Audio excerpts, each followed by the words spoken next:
In a major breakthrough for regional peace, India and Pakistan have agreed to a ceasefire along the line of control in Jammu and Kashmir, a move welcomed by many as a step towards stability in South Asia.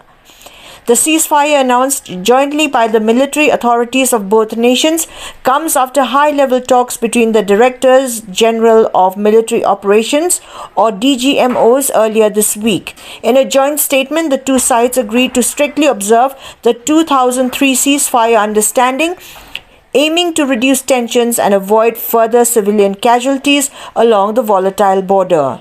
Officials say the agreement was reached in a, quote, free, frank and cordial, unquote, atmosphere, with both sides committing to improved communication and peace along the front lines.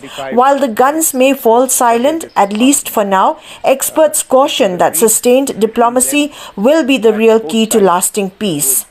Tonight, hope returns to the borders, but as history has shown, the real challenge lies in maintaining that peace. The Director General of Military Operations of Pakistan called the Director General of Military Operations of India at 15:35 hours earlier this afternoon.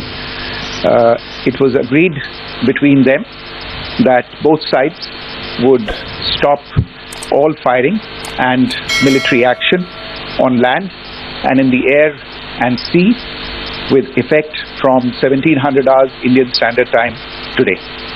Instructions have been given on both sides to give effect to this understanding.